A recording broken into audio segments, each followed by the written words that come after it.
Bienvenue sur Junko. Je suis Florence Dadière, future coach professionnelle et je suis ravie de vous accueillir sur ce podcast. Ici, vous entendrez tout ce qu'il vous faut pour vous inspirer, vous autoriser à penser que tout est imaginable et pourquoi pas même vous autoriser à oser. Votre soutien est le seul et meilleur moyen de faire grandir Junko. Alors n'attendez plus, allez nous mettre un joli avis et 5 étoiles sur Apple Podcasts et Spotify et venez nous suivre sur le compte Instagram Junko-coaching. Allez maintenant, tenez-vous prêts, installez-vous, c'est parti pour le prochain épisode de Junko.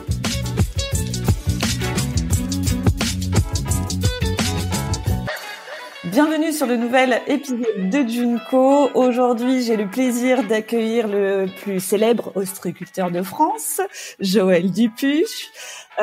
Joël, je vous ai invité aujourd'hui pour ce que vous dégagez, une force tranquille, un charisme, une présence et surtout cette authenticité, moi, qui m'impressionne et que j'admire beaucoup.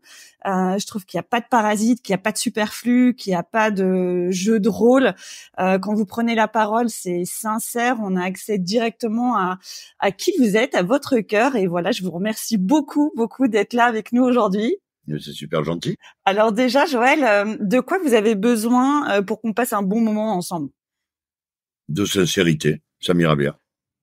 Ok, top. Donc on vous connaît comme ostréiculteur, comme acteur. Vous avez fait énormément de choses. En guise de présentation, est-ce que vous pouvez nous expliquer qui vous êtes aujourd'hui? Je suis toujours un ostréiculteur parce que mon activité principale, c'est vraiment l'ostréiculture. Et puis après, je dirais que je suis j'allais dire un aventurier de la vie, mais je dirais un aventureux de la vie. Parce que en fait, j'adore les expériences nouvelles, j'adore les terrains inconnus, les endroits qui sont pas défrichés. En fait, j'aime me perdre.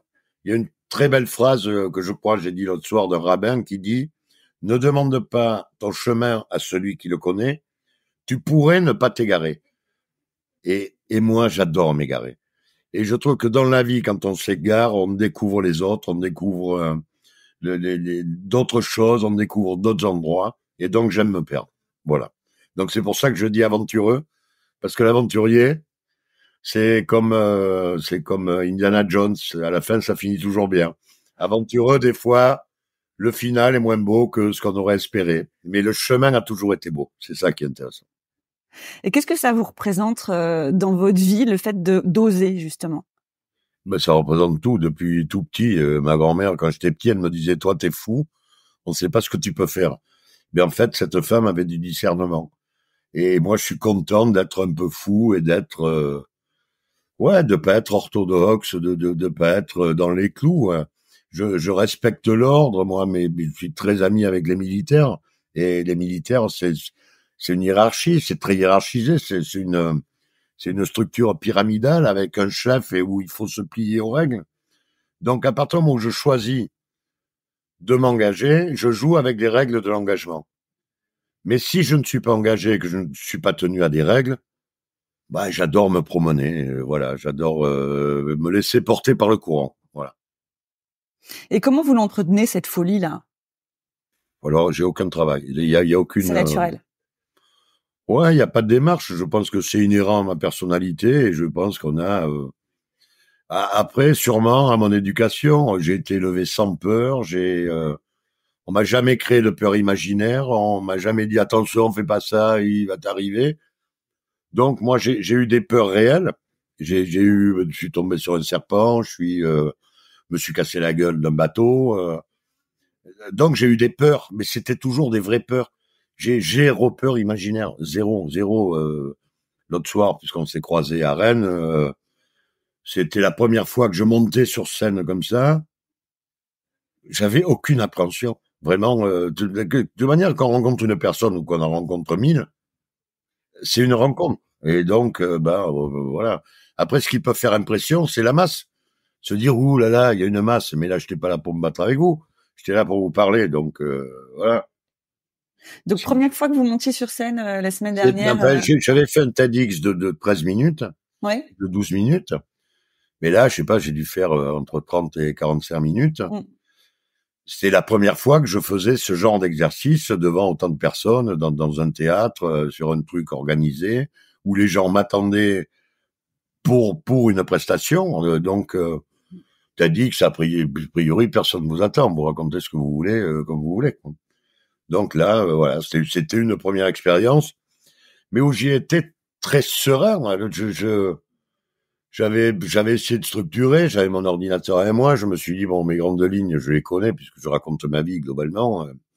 Mais je m'étais dit, à un moment, si t'as un trou, tu vas peut-être... Puis en fait, j'ai jamais été le voir. J'ai passé un bon moment à votre compagnie, quoi. C'était ça. Et comment ça se passe quand vous faites justement, donc vous avez fait beaucoup de choses nouvelles, en fait, dans votre vie, si je comprends bien. Mais c'est ce qui m'amuse. Ouais, c'est ça qui vous amuse, c'est c'est la découverte. Je pense que l'on pourrait avoir une vie, je sais pas, on pourrait être super rangé. On est prédisposé à être mis dans une case, dans une boîte et à vivre toute sa vie comme ça. Après, bon, il y a des gens à qui ça convient, parce qu'il y a des gens qui sont rassurés par l'orthodoxie, par le fait que tout soit bien en place, tout soit bien rangé. Moi, ça me stresse quand tout est bien rangé, donc il faut que je me casse dans le bordel. J'aime bien le bordel, en fait. D'accord. Vous avez monté pas mal d'entreprises, enfin, vous avez fait pas mal d'aventures entrepreneuriales. Vous avez déjà été salarié, d'ailleurs? Ouais. Ouais, ok. Et ça, c'est justement de rentrer dans ce cadre-là du salariat. Ça s'est toujours très bien passé. En fait, j'étais salarié à la Martinique. Là, je suis salarié de ma société. Donc, mais moi, salarié ou entrepreneur, pour moi, je fais pas de différence parce que quand j'étais salarié, je bossais comme pour moi. Je pense qu'après, c'est un état d'esprit. Ah oui. Et je pense qu'il y a des salariés qui sont prêts à monter des entreprises alors qu'ils n'en ont pas les moyens, qu'ils n'en ont pas l'envie, qui peuvent avoir la peur de le faire parce que la femme, les enfants, les crédits, le truc, et de pas oser se foutre à l'eau. Mais je pense qu'il y a plein de salariés qui bossent dans des entreprises comme s'ils étaient leurs patrons. Et ça, il y a un directeur d'exploitation dans des gros groupes. Moi, j'ai siégé à la Chambre de commerce de Bordeaux. On avait des directeurs de sites. Mais c'était même pour des très grosses entreprises. De très grosses entreprises, un directeur de site, il ne décide pas de la stratégie. Il ne décide pas des financements. En fait, c'est un DRH qui s'occupe de la paix sociale dans l'endroit et qui essaye de mettre en place des stratégies données par le siège. Mais ça n'est pas un stratège. Et il fonctionne comme un chef d'entreprise. Dans sa tête, à lui, c'est un chef d'entreprise. Mais heureusement, d'ailleurs. Donc, c'est un directeur d'entreprise. Donc, moi, le salarié, directeur, je pense que il y a des gens qui ont une mentalité qui font que si on fait, on fait. Et on va au bout des choses. Et puis, il y en a d'autres...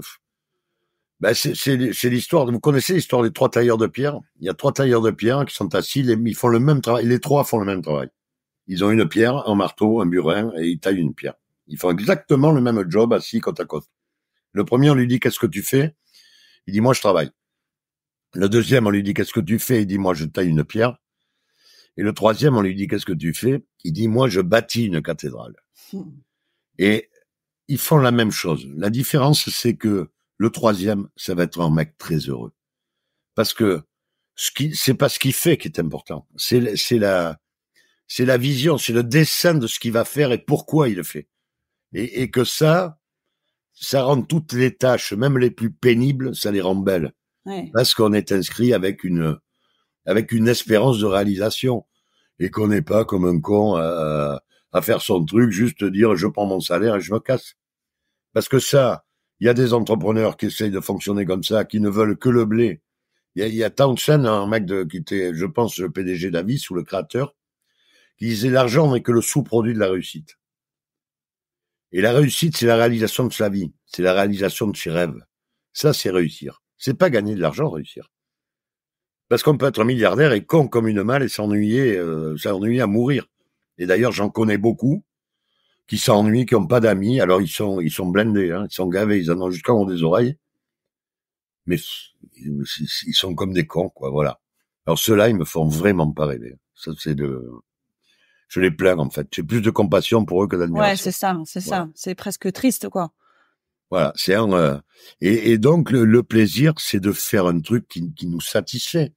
Mais quel que soit notre statut, qu'on soit salarié, qu'on soit PDG, c'est notre aspiration qui est jolie. Et si le matin on se lève en disant « Tiens, je vais faire un truc génial aujourd'hui », et quel que soit, qu'on travaille pour soi ou pour les autres, c'est pareil.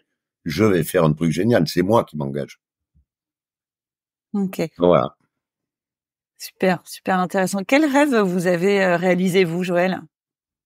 Bah, pour tous ceux que j'ai eus, bon, j'aurais aimé voler sans avion, comme ça, comme Superman.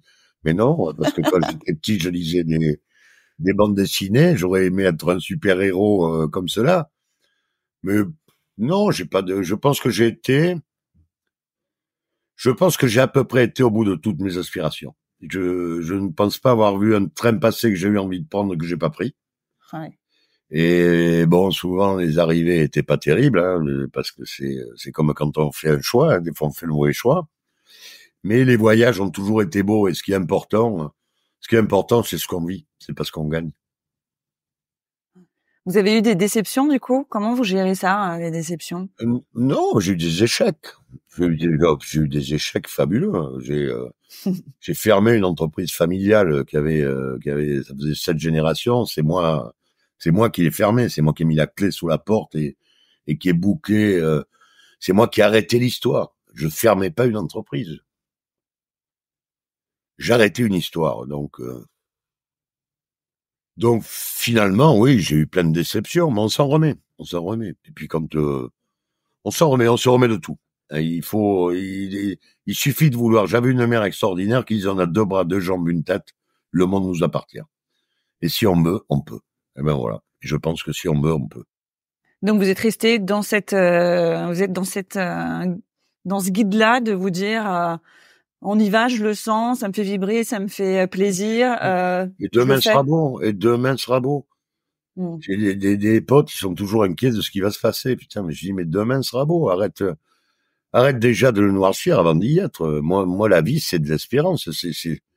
C'est toujours de la découverte. C'est que positif. Ça ne peut être que positif. Mm. Vous vous rendez compte quand même, Joël, que c'est un état d'esprit que peu de gens ont et que vous avez peut-être un énorme rôle à jouer pour ces personnes qui justement ont du mal qui ont qui ont peut-être pas eu la même éducation, qui ont pas eu peut-être le même discours d'une maman qui est hyper encourageante et hyper stimulante quelque part et qui a quelque chose avec ça quand même. Vous vous rendez bien compte que vous avez quelque chose d'assez puissant dans votre discours? Alors, je pense pas. Je pense pas du tout. C'est un peu gourou là ce que vous dites. C'est pas gourou, c'est Non, mais oui, mais vous voyez ce que je veux dire, mais quoi. C'est je pense pas du tout ça. Mhm. Je pense d'abord il faut parler beaucoup avec les gens parce qu'il y a beaucoup de gens qui vivent. Alors il y a un truc quand vous me parlez tout à l'heure, je pensais à 2 trucs. Vous voyez quand il y a eu le Covid qui est tombé, Mhm. au début on vous a dit attention, ne sortez pas parce que vous allez mourir. Donc on a joué sur la peur. Et après comme ça suffisait pas, on vous a dit attention, ne sortez pas parce que vous allez tuer les autres. Vous allez les rendre malades. Là on a joué sur la culpabilité. Et en fait on a 2 choses dans la vie qui nous inhibent, mais totalement. C'est la peur et le sentiment de culpabilité. Faut arrêter avec ça. Et quand vous ouvrez la presse le matin, il y a que de ça. Il y a que de la peur. Mais ça n'est pas après la presse. C'est que globalement, les gens sont demandeurs de ça. Ils ont envie de se faire peur. Et je pense que très souvent, la vie que peuvent avoir certains est tellement monotone qu'ils vont chercher ailleurs de l'émotion. Sauf que l'émotion qu'on leur vend, c'est pas de l'émotion positive, c'est de l'émotion négative. Et que s'ils allaient chercher, voilà, moi, ce matin, j'ai fait un lever de soleil et 2 photos du soleil. Parce que moi, ça, c'est un cadeau. Et quand je regarde ça, je pourrais regarder une merde de chien sur la plage. Et puis, je pourrais photographier que les merdes de chiens sur la plage. C'est au même endroit, c'est le même jour, c'est en même temps. Mais moi, mon choix, c'est plutôt de photographier le soleil que de photographier la merde du chien qui a chié sur la plage et où je vais dire, regardez quand même ce con de chien qui a chié sur ma plage. Non. Je préfère regarder mon lever de soleil et oublier la merde de chien. Et globalement, je pense que un des secrets du bonheur, c'est regarder ce qui est beau et pas se polariser sur ce qui est négatif. J'ai une personne que j'aime beaucoup qui des fois rentre et me dit oh putain j'ai passé une journée de merde. J'y mets Et quand il me raconte sa journée de merde, je dis, mais c'est la même journée de merde qu'hier. C'est-à-dire qu'à un moment, quand tu rentres dans un bureau, t'as une gueule de con à droite et t'as des mecs sympas à gauche. Si quand le matin t'arrives, tu regardes la gueule de con, tu te conditionnes à être de mauvaise humeur toute la journée. Si quand tu rentres, tu vois que les mecs sympas, tu vas passer une belle journée. Donc, il y a des trucs, ça sert à rien de les regarder. C'est inhibant, c'est déprimant. Mais regardons ce qui est bon. Concentrons notre acuité pour voir ce qu'il y a de joli chez les personnes et dans les choses. Voilà, c'est pas, regardez le lever de soleil, oubliez la merde de chien. Voilà, C'est une belle conclusion. Non, mais c'est vrai. Mais c'est clair. Je crois que c'est Confucius qui disait, pour qu'un éléphant n'existe pas, il suffit de ne pas le regarder. Ouais, c'est tellement vrai, tellement vrai. Faut garder ça, ces phrases. Ça, c'est vrai que ça peut permettre de garder un petit cap quand des fois le quotidien, effectivement. Oui. Alors c'est marrant parce que moi j'aime beaucoup les aphorismes et les proverbes. Il y a des gens très intellectuels qui disent ouais mais c'est de la connerie, c'est réducteur. Eh ben non, c'est pas réducteur, c'est réduit. C'est-à-dire qu'à un moment, depuis quelques siècles, il y a des gens qui ont une pensée et ils ont réussi à la réduire et à la formaliser en quelques mots pour la rendre audible par tout le monde. C'est-à-dire que moi j'adore la musique et on dit qu'en musique, c'est la bonne note au bon moment. Il y a plein de bons musiciens qui ont de la technique. La technique, ça permet de faire beaucoup de notes et de jouer très vite. Mais parfois, la technique, ça sert à rien. Parce qu'on n'est pas là pour que le mec nous montre sa technique. On est là pour qu'il utilise sa technique au service de l'art. Et le service de l'art, c'est toujours minimaliste. Plus on réduit, plus c'est beau. Voilà. Dans votre parcours de professionnel, donc vous avez commencé quand vous avez quitté le bassin. Vous aviez quel âge quand vous avez commencé à travailler? J'ai toujours commencé. Là, j'ai une photo sur mon bureau. Je dois avoir 13 ans. Ouais. Parce qu'en fait, quand on vit dans les milieux agricoles et nos amis paysans que l'on voit aujourd'hui, quand on est fils de paysan ou fils d'agriculteur ou fils d'ostriculteur, dès qu'on a 5 ans, on travaille. Alors, on ne travaille pas sur des choses éreintantes, mais on participe à l'activité globale du milieu. Et l'activité globale du milieu dans le milieu agricole, c'est l'agriculture. Donc, on travaille là-dedans depuis on travaille. On participe à l'action depuis que l'on est. Ça démarre tout petit, mais vraiment tout petit. Et donc, j'ai toujours vécu là-dedans. Mon lycée, j'ai plutôt été... je crois que j'avais quelques facilités à apprendre, mais il fallait que ce que j'apprenne m'intéresse. C'est-à-dire que globalement, si vous me filez un rapport de 40 pages qui me passionne, je peux le lire une fois et vous faire une conférence dessus. Si vous me faites lire 200 fois un truc qui m'intéresse pas, je vous sortirai pas un mot dessus parce que l'éléphant n'existe plus. Voilà, je me passionne pour ce qui m'intéresse et je me détache beaucoup de ce qui m'intéresse pas. Et donc j'en étais où? Sur quoi on parlait? Sur le lycée et ensuite. Sur le lycée, oui, c'est ça. Donc le lycée, j'ai pas eu des résultats très brillants. J'ai fait beaucoup d'établissements. Je restais peu.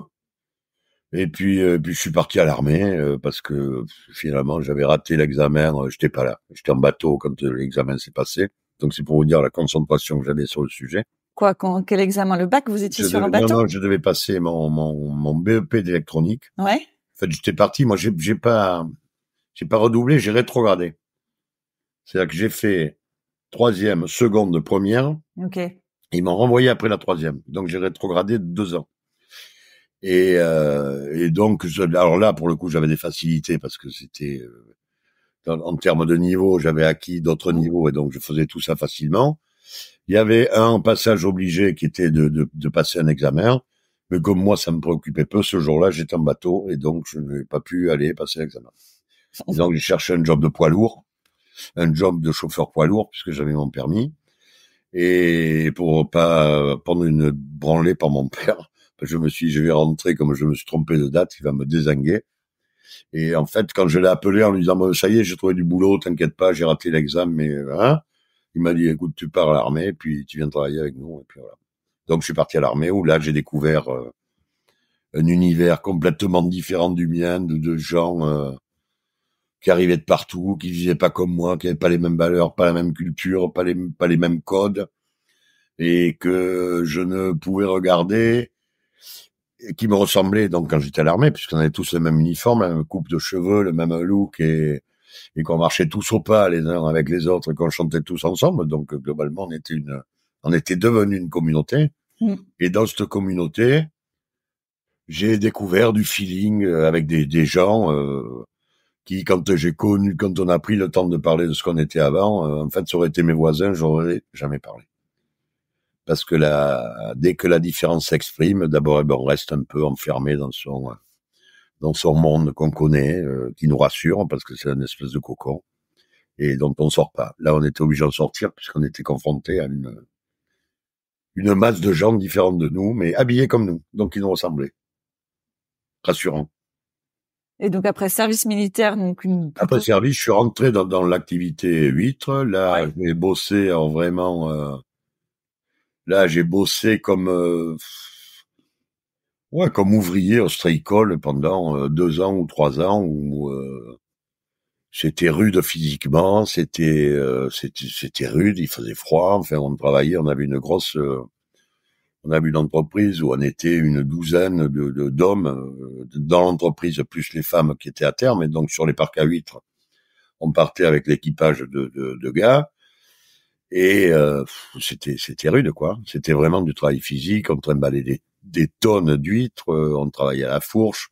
On était dans l'eau. Le matin à 5 heures, qu'il pleuve, qu'il gèle, qu'il vente, on était sur l'eau. Enfin, c'était... Là, ça a vraiment été une période rude physiquement, mais... on survit, hein. Et on survit très bien, hein. J'étais en pleine forme physique, j'étais au top.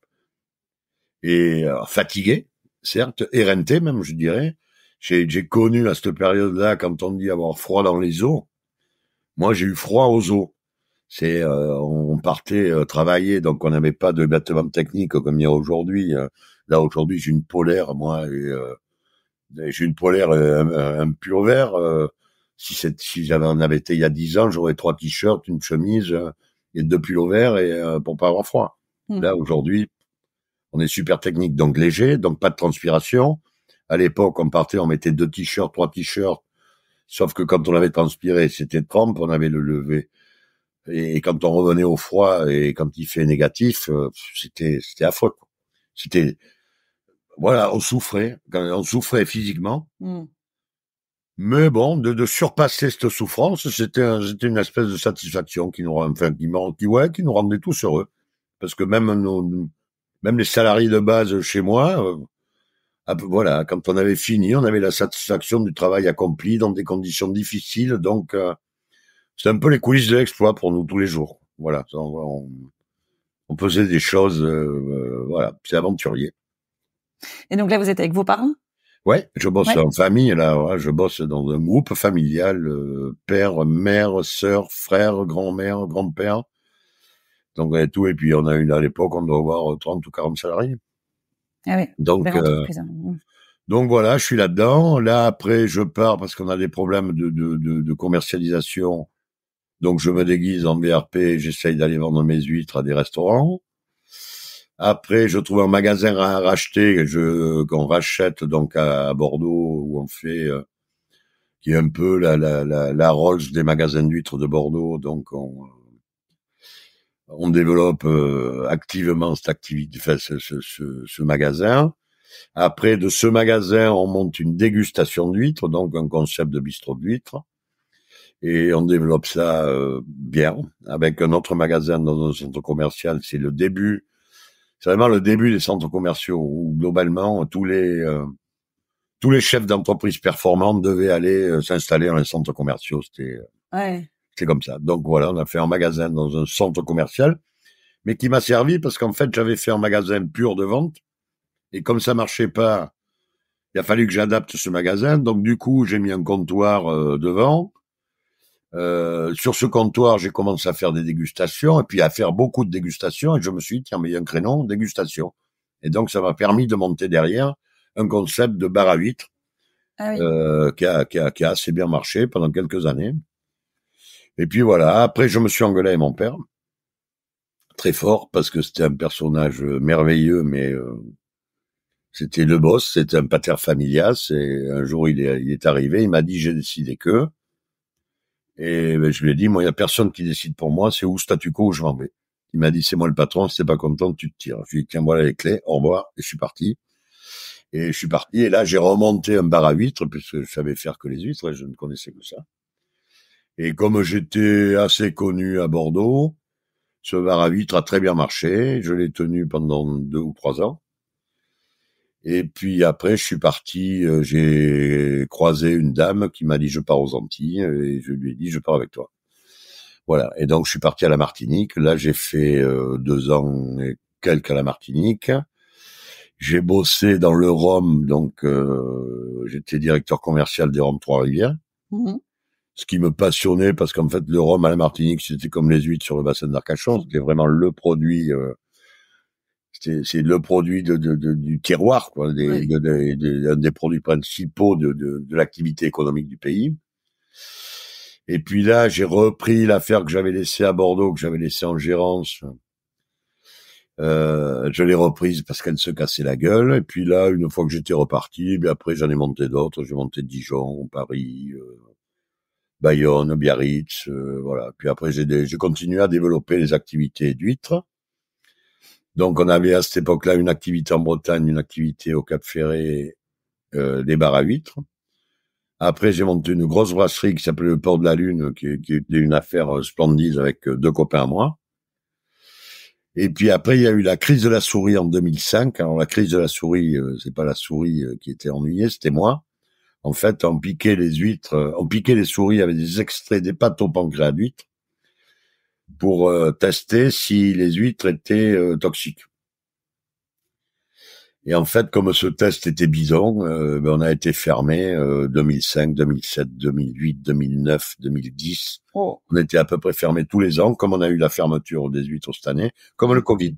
Mm. C'était l'équivalent du Covid, donc on pouvait plus vendre une huître. Mais nous, quand on est dans la production, c'est pas parce qu'on vend pas que les travaux de production s'arrêtent. Mm. Donc toutes nos charges d'entreprise continuent à courir, mais on rentrait 0 de chiffre d'affaires. Donc, je savais qu'on était mort. C'est là que j'ai fermé l'entreprise familiale, donc, suite à cette crise de 2005. Et d'ailleurs, cette année, avec les problèmes qu'il y a eu sur les huîtres, je pense qu'il y a beaucoup d'entreprises qui vont flancher. Voilà. Mm. Et puis, donc là, je savais que mon entreprise était morte avec ce test de la souris. Donc, j'ai préparé la disparition de l'entreprise familiale, donc celle dont j'ai mis la clé sous la porte, et j'ai préparé la reprise avec 2 partenaires de l'entreprise. Donc ma liquidation a été prononcée le 31 mai 2008, et les parcs de l'Impératrice ont démarré le 1er juin 2008. C'est-à-dire on a fermé la boîte à minuit et on a ouvert l'autre à 8 heures du matin. Ah ouais, ok. On a assuré le transfert, donc c'était bien planifié. J'ai fait 3 ans de sortie de l'activité pour faire une reprise de boîte. Et depuis aujourd'hui, ça fait 2008, 2024, ça fait 16 ans que les parcs de l'Impératrice, on est une entreprise qui marche pas mal. Voilà. D'accord. Vous avez quand même bien rebondi tout en préparant bien la sortie. J'ai rebondi, j'ai rebondi, j'avais perdu des plumes dans les rebonds, si vous voulez, c'est chaud. Mais bon, pour ça que je vous dis, plus l'argent n'est pas mortel. Ouais. Et je pense que si en plus on trouve du plaisir à ce qu'on fait, c'est une sorte de rémunération. C'est vraiment, je pense que la joie qu'on trouve à faire quelque chose, ça compense ce qu'on ne gagne pas financièrement. Vous savez, quand j'étais à l'armée, on nous faisait faire du footing tous les matins. Moi, j'avais horreur de courir. Je jouais au rugby, j'étais sportif, mais pour moi, courir, c'était pour attraper quelqu'un, attraper un ballon, ou c'était pour... mais courir pour courir, je trouvais ça d'une connerie phénoménale. Et donc, je m'étais trouvé des raccourcis pour pas me faire chier à faire le cross tous les matins. Et je n'aimais pas courir. Pour moi, c'était un calvaire. C'était une souffrance. Alors là, pour le coup, c'était vraiment une souffrance. Et puis, à 40 ans, je me suis mis à courir. parce qu'à un moment, je grossissais, je maigrissais, donc à force de faire des régimes, j'avais perdu 600 tonnes que j'avais regagnées.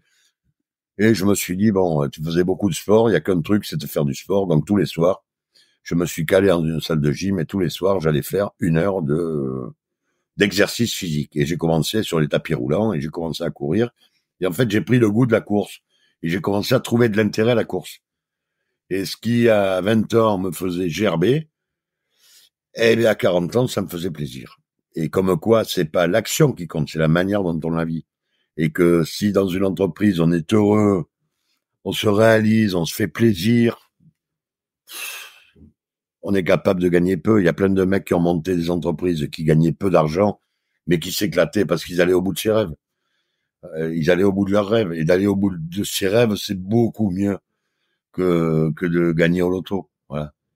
Parce que quelqu'un qui gagne au loto, le gros lot, ne fait pas du mec qui a gagné au loto un prix Nobel. Hein. Voilà. Il peut être con comme une malle et milliardaire du jour au lendemain. Donc, c'est pas un référentiel.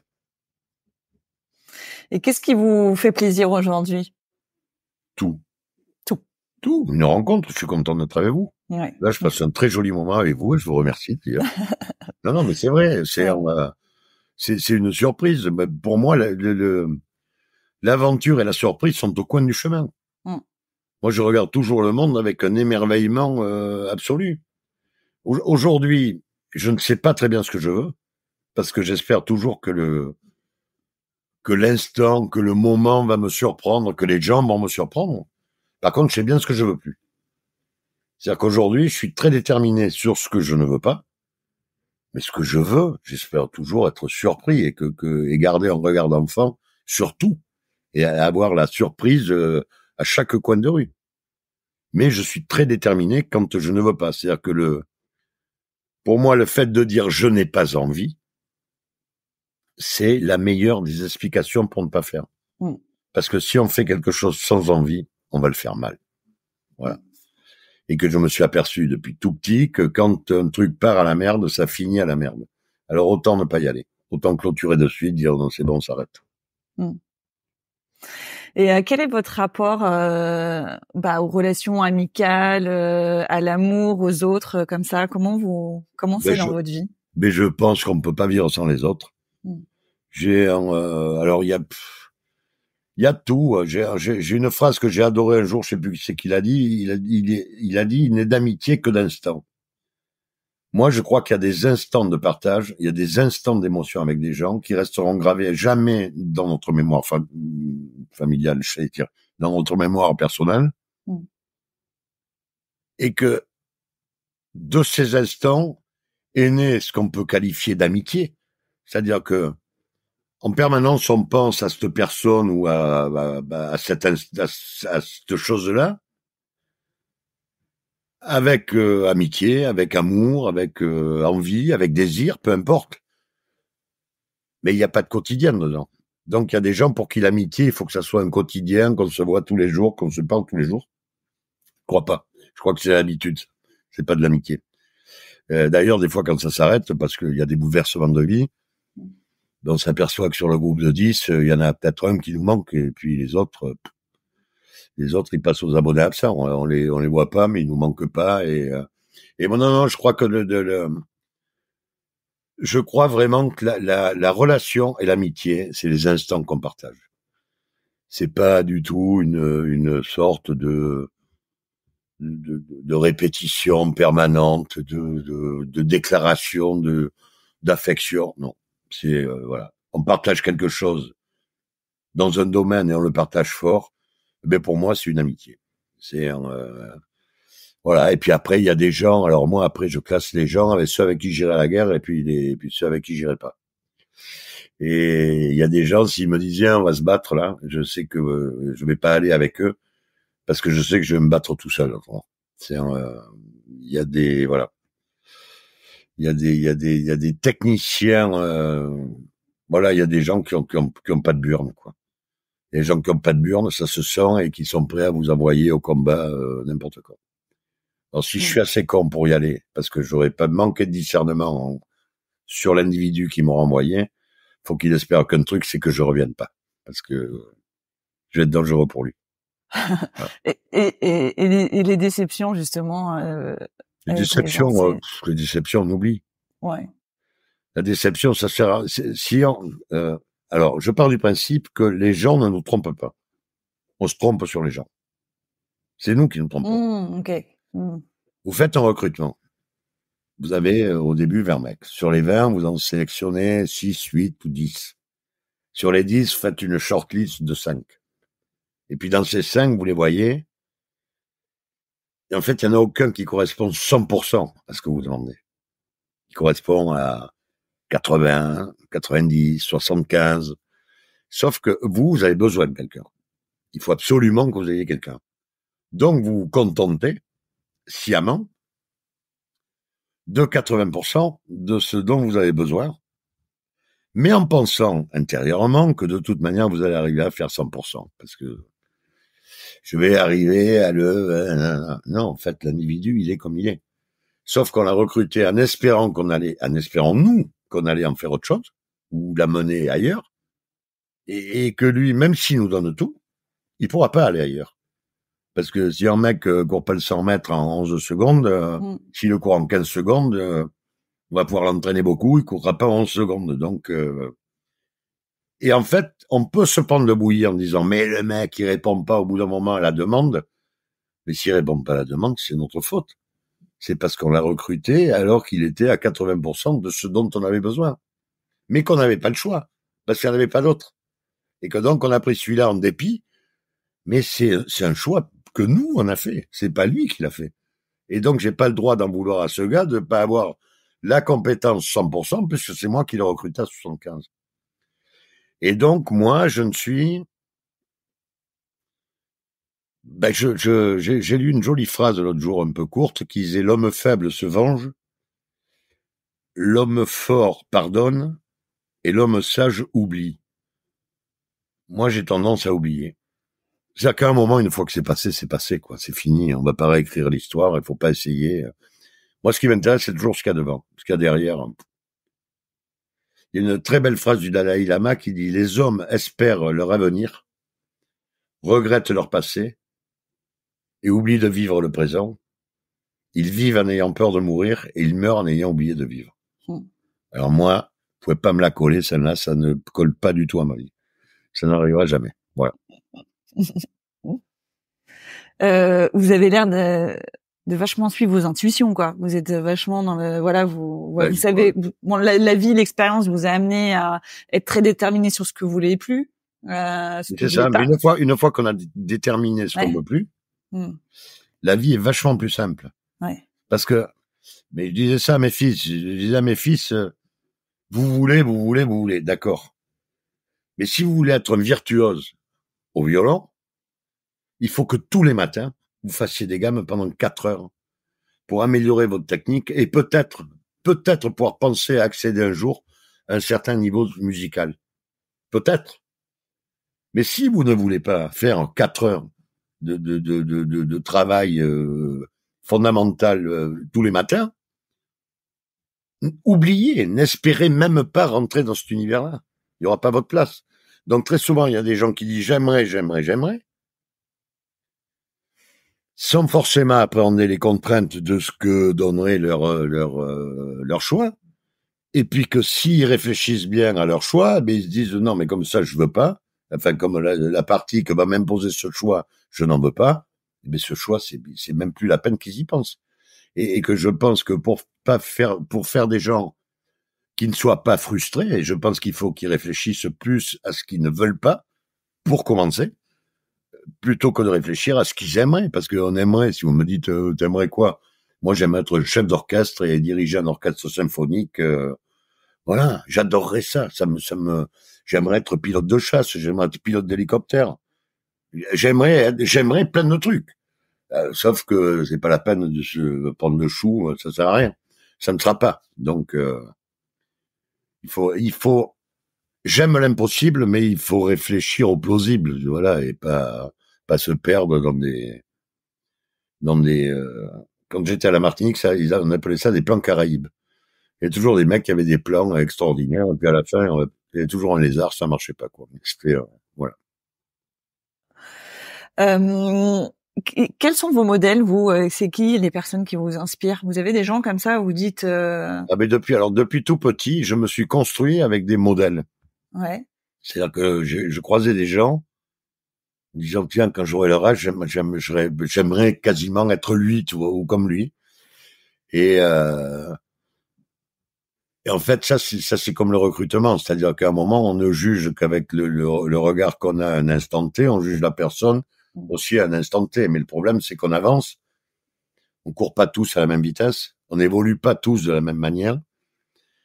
Et puis que très souvent, ben il y a des gens, on se dit ah ben j'aimerais être, comme on est en dessous, on se dit ah ben j'aimerais être lui.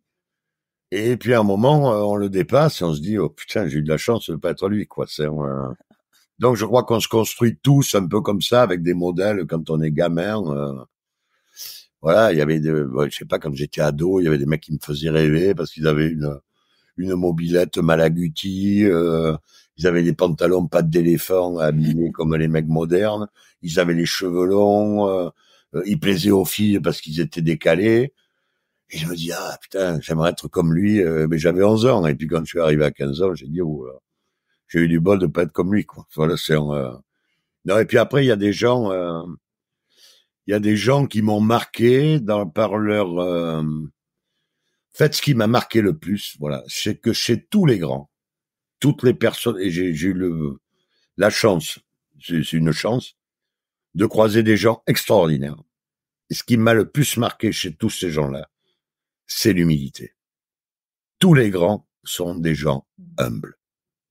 Ils sont humbles, ils sont accessibles, ils sont simples, ils sont, ils transmettent avec grand plaisir. Et voilà, c'est leur marque, quoi. L'humilité. Et dès qu'un mec est pas humble, à éviter. Vous emmerdez même pas avec. Passez votre route. Ouais, on part pas à la guerre avec, quoi. Ah non, bah ça, c'est sûr. Vous avez parlé de chance. Oui, la chance existe. La chance existe. Je pense que si on n'ose pas, on ne sera jamais confronté à la chance ou à la malchance. Et je crois que les deux existent, chance et malchance. Mais pour les croiser, il faut se mettre en situation de prendre le risque de les croiser. C'est-à-dire que si c'est le mec qui dit mon Dieu, j'ai jamais gagné au loto, et la voix de Dieu lui dit mais il faudrait que tu joues. Mais voilà, je pense que pour être confronté à la chance, à la réussite ou à l'échec, il faut essayer. Et que si on n'essaye pas, effectivement, on est à l'abri des emmerdes, mais on est à l'abri de l'émotion. Et pour moi, une des choses les plus importantes du monde, c'est l'émotion. Parce que vivre sans émotion, c'est bouffer un truc totalement fade, insipide et qui n'a aucun goût, donc ça m'intéresse pas. Alors la chance, oui, je pense que la chance existe, et moi je pense que parfois on est au bon endroit au bon moment avec les bonnes personnes, et que voilà, et que alors bien sûr qu'on s'est mis au bon endroit, bien sûr qu'on a osé aller avec les bonnes personnes ou les mauvaises personnes, bien sûr qu'on a osé à ce moment-là y aller. Donc il y a tout un tas de facteurs, mais moi j'ai ouvert une affaire en 82 de mémoire. Je m'étais engueulé avec mon père, donc j'avais vraiment plus un rond. J'étais à la rue, mais quand je dis plus un rond. Hein. Et je vois un bail à louer que je loue à la course à une vieille dame. Je lui file un chèque de 50 000 balles que je n'ai pas. Je vais voir mon banquier à l'époque, qui était un mec génial, qui me dit, et je lui dis, écoute, où je suis ruiné, où j'ai gagné un fonds de commerce que j'ai pas payé. Il me dit, mais bon, t'as tiré 50 000. Voilà, je lui dis, où tu m'as fait gagner 500 000 balles, où je suis interdit bancaire. Et il me dit, bah, écoute, considère que t'as gagné 500 000 balles, et que je t'accorde en plus, tu peux tirer 10 000 de plus, donc voilà, plutôt extraordinairement sympathique. Et donc j'ouvre cette affaire donc sans un rond, avec mes 15 000 balles de découvert, et je démarre cette affaire, et les premiers mois, je cartonne plein pot. Mais vraiment plein pot. Premier mois, je cartonne, deuxième mois, je cartonne, troisième mois, je cartonne, je sais pas, je suis à l'équivalent de 250 000 euros à l'époque c'est des francs, mais l'équivalent de 250 000 euros de trésorerie dans ma boîte au bout de 3 mois, et je commence à payer mes fournisseurs, puisqu'à l'époque on arrivait à payer les fournisseurs à 90 jours, donc Et là, je monte un crédit bancaire qu'on me fait, bien entendu, puisque c'est par rapport à ce que tourne ma boîte, c'est ridicule ce que je demande. Et donc, tout se passe bien. Voilà. Vraiment, ça se déroule et je joue, j'ose et ça marche. Et comme ça marche, tout va bien. L'année d'après, à Bordeaux, il fait moins 22 ou moins 23 degrés. Et là, je fais pas 80 000 par mois, là. Là, je fais 1000 par mois. Eh ben, si j'avais démarré l'année d'après, les mêmes compétences, les mêmes moyens, tout pareil. La température qui était juste inférieure de 35 degrés à ce que c'était l'année d'avant, eh ben, j'aurais plongé. Enfin, j'aurais probablement plongé. Voilà. Et donc, c'est pour ça que je dis, c'est pas moi qui ai décidé de la météo. Voilà. Et donc, la chance, je pense que la chance et la malchance existent. Mais après, il faut aller solliciter les deux. C'est-à-dire que pour solliciter, il faut oser. Celui qui ose pas, c'est sûr qu'il sera jamais... On en revient à l'orthodoxie du début. Si on s'égare pas, ben, si on s'égare pas, on ne risque pas de découvrir des endroits merveilleux et des gens merveilleux. Merci beaucoup, Joël. Est-ce que pour cette fin d'échange, vous avez autre chose dont vous voulez parler, qu'on n'a pas abordé là dans cet échange ensemble aujourd'hui? Non. Regardez le livre de la jungle. Il en faut peu pour être heureux, vraiment très peu. Voilà. Écoutez-le, c'est exactement ça. Ah, je vais le regarder avec mes filles. Voilà. Ça fait longtemps que je l'ai pas vu. Voilà. C'est un de vos films fétiches? Non, mais c'est une de mes chansons fétiches. Préférées, il en faut peu pour être heureux. Je pense que c'est vrai. Ouais. Vous avez des films ou des bouquins qui vous ont... Alors, mon bouquin fétiche, c'est un bouquin qui s'appelle Sauveterre de Jean Lartégui. Il y a un livre qui a été écrit en 1965. Okay. Jean Lartégui était un mec c'est un auteur qui, à mon avis, n'a pas été aimé parce que je pense qu'il était un peu OAS, un peu connoté extrême droite, pro-militaire, enfin c'est bien, mais qui a écrit un bouquin qui s'appelle Sauveterre qui est merveilleux. Je pense que c'est le seul, enfin, il a écrit Les Centurions, Les Mercenaires, donc c'était ces périodes après-guerre où il y avait une littérature de guerre un peu forte. Et ce livre, Sauveterre, c'est très beau. C'est des destins croisés de gens complètement différents, donc vraiment très beau, très inspirant. Après, j'adore Sapiens qui est un bouquin qui décrypte un peu les sociologies diverses. J'ai les œuvres complètes d'Albert Londres, qui était un immense journaliste dans les années 1920-1930, qui a écrit des trucs fabuleux et qui sont très intéressants à lire aujourd'hui parce que ça remet les choses en perspective, et choses qu'on n'a pas toujours parce qu'aujourd'hui on a une culture du zapping. En fait, parce qu'on a lu les informations avant-hier, on croit qu'on connaît l'histoire de France. Enfin, c'est à peu près... alors que ça évolue beaucoup plus doucement que ça. Voilà, et puis non, mais j'aime la musique, le cinéma, le film qui m'a le plus bouleversé, c'est Voyage au bout de l'enfer. Après, Vol au-dessus d'un nid de coucou m'a beaucoup remué. En musique, la musique, j'adore le jazz et le classique. Donc il y en a vraiment beaucoup. Et puis après, en chanteur affectif, il y a ceux que j'aime parce que je les connais, c'est Jean-Louis Aubert, c'est Mathieu Chédid, voilà qui sont, mais je sais même pas si j'aime, c'est une amie, donc c'est eux que j'aime. Donc, non, mais Mathieu Chédid, je l'ai vu 4-5 fois, je pense, en concert. Je pense que c'est un des plus grands guitaristes du monde. Ah, c'est folie. Il est extraordinaire. Là, sur le plan des émotions, là, du ressenti, c'est fort. Hein. Mais en fait, Mathieu, c'est un mec immensément doux, qui est en recherche permanente du mieux, qui est vraiment, qui aime la philosophie, qui aime mais pas quand il a sa guitare, c'est un loup. C'est incroyable. C'est incroyable. Il est fabuleux. Ouais, c'est magnifique. Ceux qui n'ont pas encore vu en concert, c'est très puissant et moi j'y vais pour sa musique, mais j'y vais surtout pour ressentir. C'est un showman extraordinaire. C'est fou, Et puis en guitare, c'est Ouais. Est-ce que vous avez des projets là pour cette année? à nous partager? Non. Non. J'ai des émissions de télé qui passent sur France 3 le dimanche, je crois. Ouais. Ils sont venus vous voir sur le bassin? Ouais. En fait, c'est une émission où j'invite des gens, ça passe sur France 3 Aquitaine ou sur Noah, qui est la chaîne, je sais pas comment ça s'appelle, les chaînes, comment monter les chaînes, je sais pas. Ok. Et sur France 3 Aquitaine. Ça s'appelle Chez Joël. C'est très facile à faire. Ah ouais.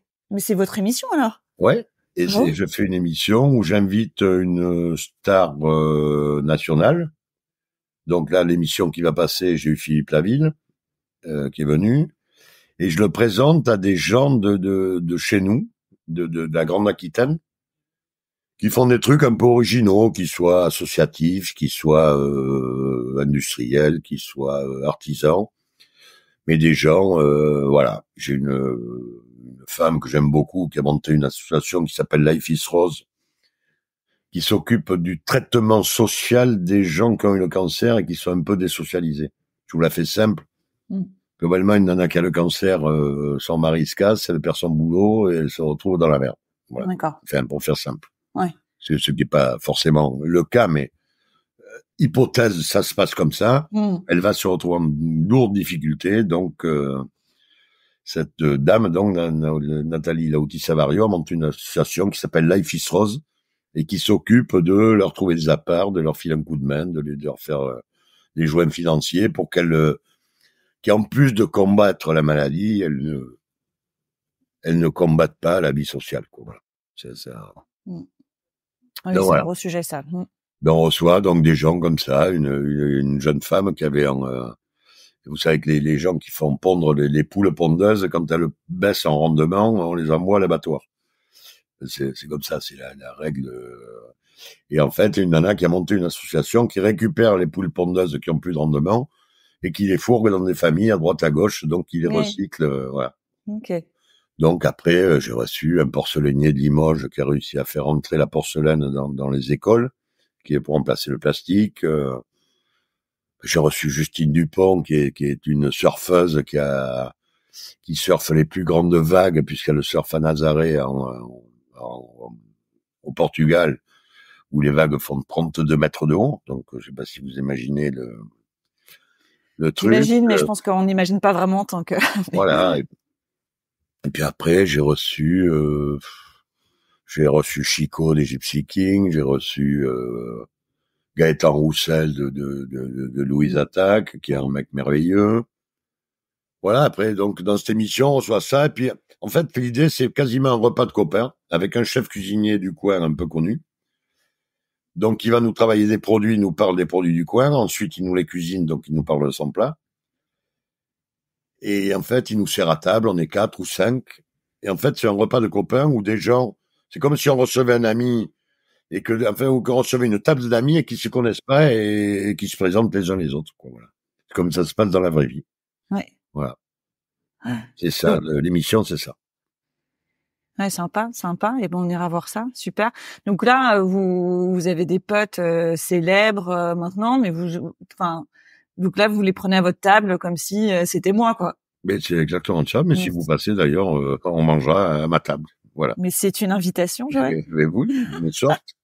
Non, mais si vous passez, alors moi, j'ai jamais d'invité. Alors, je suis incapable. Vous savez que si on me dit, on dîne ensemble en 3 semaines, je dis à la personne, oublie, ça n'arrivera pas. Ouais. Parce que j'ai l'impression d'avoir un collier. Ouais. Jusqu'à ce repas. Et qu'en fait, comme je vous ai dit que l'aventure est au coin du chemin, j'aime être libre jusqu'au coin du chemin. Et très souvent, j'ai des copains que je n'appelle pas quand je vais à Paris ou que je vais ailleurs. Mais là, je suis venu à Rennes. J'étais dans la voiture avant d'arriver à Rennes la veille au soir. J'ai appelé 2 copains de Rennes en disant, voilà, je suis à Rennes ce soir. Si vous avez rien, on dîne ensemble. Ouais. Voilà. Ça, j'aime, c'est que spontané. Si j'avais dit à mon copain 3 semaines avant, je viens à Rennes tel jour, je lui foutais la pression. Parce que si ça se trouve, ce soir-là, il n'aurait pas pu. Mais que comme je venais qu'une fois de temps en temps à Rennes, j'aurais créé une merde et c'était pas terrible. Alors que là, on s'est retrouvés les 2 que j'ai appelés pouvaient, on a bouffé tous les 3 ensemble, c'était top. Voilà. Ouais. Bon, bah, si je passe dans le coin, je vous... Eh ben voilà. Voilà. Vous m'appelez, vous avez tout maintenant. Vous avez mon téléphone. Vous avez... Eh ben alors j'ai tout. J'ai le mail, j'ai tout. Voilà, c'est parfait. Eh ben écoutez, merci beaucoup. C'était génial. Vraiment, je vous l'ai dit, hein, je me sens vraiment privilégiée d'avoir cet échange avec vous, dans le sens où en fait, j'ai osé vous contacter. Toujours oser. Voilà, c'est ça. Et du coup, je suis vraiment trop contente d'avoir pu parler avec vous. Et franchement, déjà que je suis du genre à me dire oui, tout est possible. Et puis si on a envie, on le fait. Et puis on verra bien. Mais alors là, franchement, d'avoir pu parler avec vous, je me dis, ça ouvre des vannes. Hein. Eh ben, tant mieux. Franchement, ça ouvre des vannes. Donc voilà, merci beaucoup, Joël. Mais merci et à très vite. Et bonne chance. Merci. Ciao. Salut. Ciao.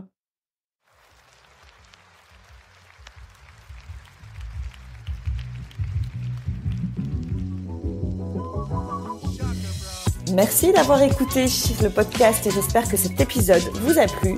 Si c'est le cas, n'hésitez pas à nous laisser un 5 étoiles et un joli commentaire sur Apple Podcast ou Spotify. Vous pouvez suivre toutes les aventures de Junko sur Instagram, sur le compte Junko-coaching. À très bientôt!